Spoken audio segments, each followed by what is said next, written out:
I'm Tamara. And I'm Keith. We're Love's parents. This is our daughter, Love.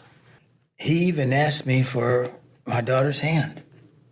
And he told me how he was going to do it. And I told him, I said, I'd give you my blessing if you promise me you never put your hands on her. She doesn't deserve to be beat. If you can't talk to her or work it out, you don't need to be with her. But I said, you promised me that and you have my blessing. He says, I would. So he didn't put his hands on her, he shot her.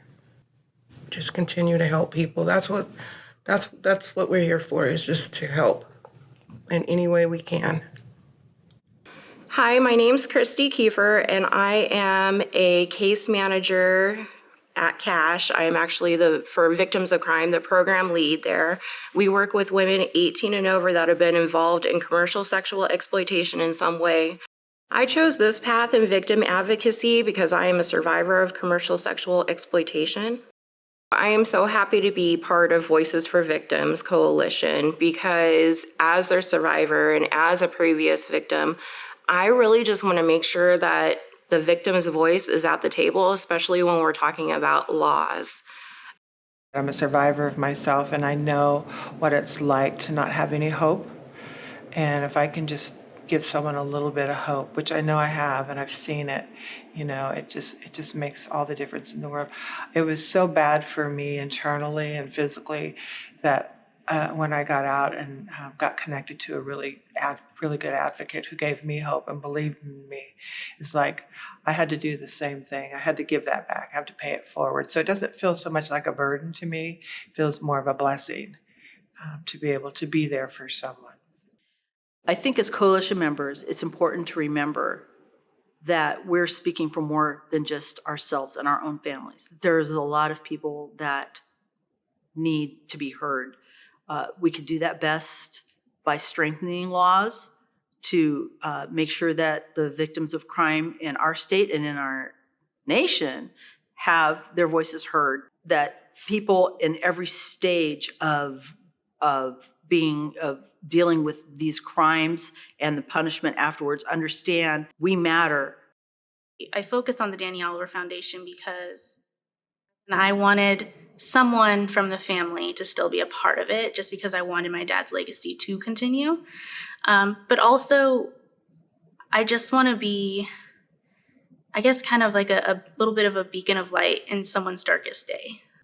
So before my dad was killed, we were a very close family. He was just always very supportive of us. He was always there for us. He was a human being who went out every single day to help his community, and he died protecting them. My child was the victim of sexual abuse at the hands of a family member, it was a relative, and they would go on custody visitation, so I had no idea it happened until a detective showed up at my house one morning and told me that they had found images of the abuse distributed on the internet. I hope that at a local and state and even more at a national level that people understand that the victims and the survivors in all of this are the most important people. My passion for this is making sure victims know that they are not alone, that there is someone else out there who understands what they're going through. My brother has never gotten justice, will more than likely not get justice. Victims get very little justice in this state. And they keep changing the goalpost. They keep saying to victims when somebody is finally convicted, here's what they're gonna get. This is what your loved one's life is worth. Just kidding, we've now changed it to this and they're gonna get out. How much time is your loved one's life worth? I believe the last 6 years, my son was murdered in November of 2015. The youth have always been important to me, and I believe the role chose me. It has been preparation for me to help others, for me to lead by example, and to show that we're survivors. I don't feel that we truly have a voice. I don't think we've had a voice. And so there's so many laws across the country that are being changed, and they're being changed in favor of the criminals versus the victims. My sister's name was Irene. She was bubbly, energetic, smile that would light up a room, happy kid.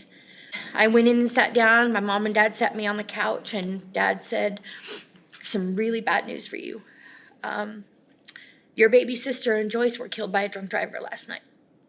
Here I sit with you today, hoping this makes a difference, because she wasn't able to. I'm going to do it for her.